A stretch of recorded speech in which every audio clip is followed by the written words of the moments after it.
জ্বালানি তেল কিনতে ফিলিং স্টেশনে দীর্ঘ সারি এখন প্রতিদিনের চিত্র। লাইনে দাঁড়িয়ে অপেক্ষা করতে হচ্ছে ঘন্টার পর ঘন্টা।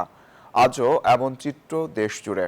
অতিরিক্ত তেল কেনা রোধে কোথাও অ্যাপ ব্যবহার করা হচ্ছে, কোথাও আবার রেশনিং পদ্ধতিতে তেল বিক্রি করা হচ্ছে। অনেক স্থানে পাম্প সংশ্লিষ্টদের সঙ্গে গ্রাহকদের বাগবিতণ্ডার ঘটনা ঘটছে। এদিকে তেলের অবৈধ মজুদ ঠেকাতে চলছে অভিযান।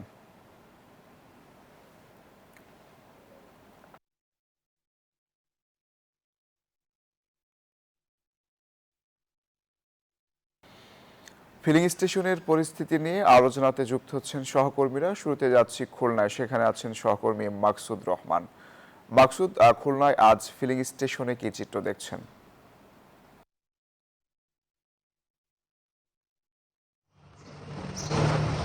জি, ধন্যবাদ অঙ্কুর। খুলনায় চৈত্রের প্রচণ্ড উষ্ণতম আরেকটি দিন শুরু হলো, সেই সাথে জ্বালানি তেল নিয়ে অনিশ্চয়তা ভোগান্তির দিনও যেন শুরু হলো। আমরা সকাল থেকে কয়েকটি ফিলিং স্টেশনে এসেছি। প্রত্যেকটা ফিলিং স্টেশনের চিত্র একই, যে সেখানে তেল শূন্য অবস্থায় আছে এবং বাইরে কিন্তু অপেক্ষমান যানবাহন চালকদের সারিও আমরা দেখেছি। আমি যদি এই ফিলিং স্টেশনের চেহারা একটু দেখাতে চাই, এটি হচ্ছে খুলনার একেবারে বাহরোজ মোড়ে মেঘনা মডেল সার্ভিস লিমিটেড। এই ফিলিং স্টেশনটায় কিন্তু বর্তমানে কোনো তেল নাই। এখানে পেট্রোল নাই, এখানে অকটেন নাই এবং ডিজেল নাই। এর প্রত্যেকটা যেখানে তেল সরবরাহের কথা, প্রত্যেকটি কিন্তু শূন্য অবস্থায় আছেন এবং এখানকার যারা কিনা কর্মচারী আছে তারা তেলের অভাবে অনেকটা অলস বসে আছেন এবং বাইরে কিন্তু যথারীতি যারা তেলের জন্য অপেক্ষমান অবস্থায় আছেন সেই যানবাহন চালকদের কিন্তু উদ্বিগ্ন মুখ আমরা দেখতে পেয়েছি। এই ফিলিং স্টেশনটি কিন্তু বাঁশের বেড়া দিয়ে আসলে ঘিরে রাখা হয়েছে এবং এই ফিলিং স্টেশনের কর্তৃপক্ষ বলছেন যে কোনো ধরনের তেল সরবরাহ না পাওয়ার কারণেই কিন্তু এটি আপাতত বন্ধ রয়েছে। এই ফিলিং স্টেশনের ঠিক অপর পাশে রয়েছে কেসিসির আরেকটি পেট্রোল পাম্প। সেখানে চিত্র একই, সেখানেও কিন্তু রাস্তার ওপারে যে ফিলিং স্টেশনটি, সেখানেও চিত্র এক। সেখানেও কিন্তু অপেক্ষমান যানবাহন চালকরা রয়েছে এবং যথারীতি এই পেট্রোল পাম্পটিও বন্ধ রয়েছে। তো যারা ডিপো কর্তৃপক্ষ বলছেন যে তারা ছুটির দিনেও এই ডিপো কার্যক্রম চালু রেখেছেন এবং ডিপো থেকে সকাল 7টায় যথারীতি তেল সরবরাহ করা হয়েছে। তবে কিনা খুলনা সহ এখান থেকে 13টি জেলায় তেল সরবরাহের কারণে ধাপে ধাপে আসলে তেলগুলো দেওয়া হয় এবং এই কারণে হয়তো খুলনার মহানগরীর এই ফিলিং স্টেশনগুলো তেল পেতে দেরি হচ্ছে। যখনই তেল পাওয়া যাবে তখনই আসলে এই ফিলিং স্টেশনগুলোতে তেল সরবরাহ শুরু হবে, এমনটাই বলছেন এখানকার কর্মকর্তারা। তো এই ছিল খুলনার পেট্রোল পাম্প থেকে সর্বশেষ। একই খবর জানতে আমরা যাচ্ছি কুষ্টিয়া, আমাদের প্রতিনিধি মাহতাবুদ্দিন লালনের কাছে। লালন, জানাবেন কুষ্টিয়ায় জ্বালানি তেল সরবরাহের সর্বশেষ পরিস্থিতি কি? লালন।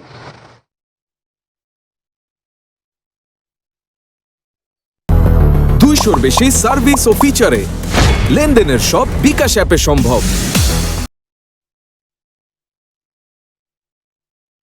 কুষ্টিয়ার চিত্র যদি একটু বলি, কুষ্টিয়াতে আসলে সবগুলো পেট্রোল পাম্প সচল নেই।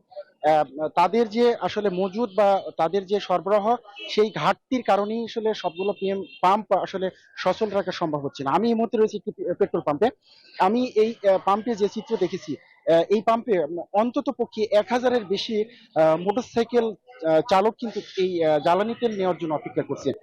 পাশাপাশি ব্যক্তিগত গাড়ি সহ অন্যান্য যে পরিবহনের গাড়িগুলো, সেগুলোরও দীর্ঘ আহ, সারি আমরা লক্ষ্য করেছি এই পেট্রোল পাম্পটিতে। আমি যারা পেট্রোল পাম্পের মালিক রয়েছেন বা কর্মচারী রয়েছেন তাদের সাথে কথা বলেছি। তারা যেটি বলছেন যে আসলে ডিপো থেকে তাদেরকে যে পরিমাণ তেল সরবরাহ করা হচ্ছে, সেই তেল দিয়ে কিন্তু তারা যে চাহিদা, সেই চাহিদা, গ্রাহকদের চাহিদা তারা পূরণ করতে পারছেন না। যে কারণে আসলে এই সংকট তৈরি হচ্ছে। পাশাপাশি তারা যেটি করছেন, প্রত্যেকটা বাইক চালককে 400 টাকা এবং প্রাইভেট যে গাড়িগুলো রয়েছে, ব্যক্তিগত যে গাড়িগুলো রয়েছে, তাদেরকে 1000 টাকা তেল সরবরাহ করছেন এই পেট্রোল পাম্প থেকে। আহ, যদিও আসলে সবগুলো পেট্রোল পাম্প জেলার চালু নেই। আমি যে চিত্র দেখেছি জেলাতে, আহ, যে পরিমাণ পেট্রোল পাম্প কুষ্টিয়াতে রয়েছে তার অর্ধেকের কম পেট্রোল পাম্প কিন্তু চালু। যে কারণে আসলে জেলা থেকে বিভিন্ন জেলার প্রান্ত থেকে কিন্তু আসলে এই যানবাহনের চালকরা এই পাম্পগুলোতে আসছেন এবং তারা কিন্তু আসলে দীর্ঘ লাইন দিয়েও তাদের যে কাঙ্ক্ষিত জ্বালানি তেল সেটা কিন্তু তারা সংগ্রহ করতে পারছেন না। তারা বলছেন যে এই জ্বালানি তেলের যে সংকট সেটি আসলে দ্রুত নিরসন করা সম্ভব না হলে একেবারেই আসলে প্রাত্যহিক জীবনে এর বিরূপ প্রভাব পড়বে। পাশাপাশি পেট্রোল পাম্প মালিকরা বলছেন যে ডিপো থেকে তেল সরবরাহ স্বাভাবিক হলে তারা আগের অবস্থায় ফিরতে পারবেন এবং চাহিদা মতো গ্রাহকদের চাহিদা মতো তেল সরবরাহ করতে পারবেন। এই ছিল কুষ্টিয়া থেকে। ফিরে যাচ্ছি সিরাজগঞ্জে, সেখানে অপেক্ষা করছেন আমাদের আরেক সহকর্মী সায়েম। সায়েমের কাছে।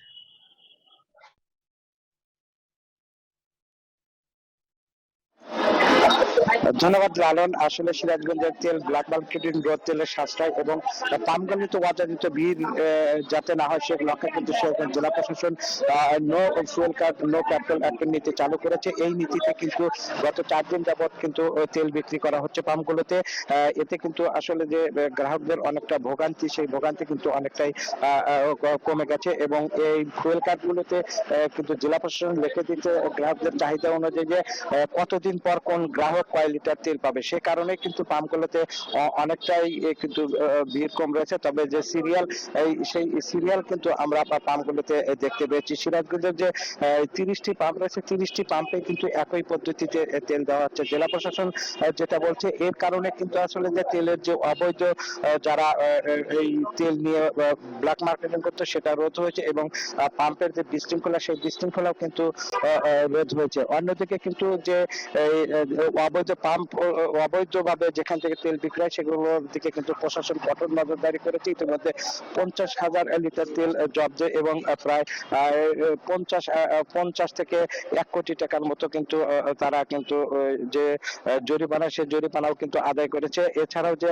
আমাদের সিরাজগঞ্জের যে বাগাবাড়ি ওয়েল ডিপো রয়েছে, সেই ওয়েল ডিপো থেকে কিন্তু প্রতিদিনই কিন্তু সেনাবাহিনীর তত্ত্বাবধানে কিন্তু ঢাকা, ময়মনসিংহ, রাজশাহী, রংপুর বিভাগে কিন্তু তেল সরবরাহ করা হচ্ছে। এই তেলগুলো লরি যাতে সঠিকভাবে পাম্পে পৌঁছে, সে কারণে কিন্তু আসলে যে সিরাজগঞ্জের যে পুলিশ প্রশাসন রয়েছে তারা কিন্তু স্কোয়াডের মাধ্যমে সিরাজগঞ্জ জেলা পার করে দিচ্ছেন। এর পরবর্তীতে কিন্তু অন্য জেলার পুলিশ কিন্তু সেই লরিগুলো নিয়ে নির্দিষ্ট পাম্প গুলাতে পৌঁছে দিচ্ছেন যাতে তেলের যে এই পাচার, সেই পাচারটা কিন্তু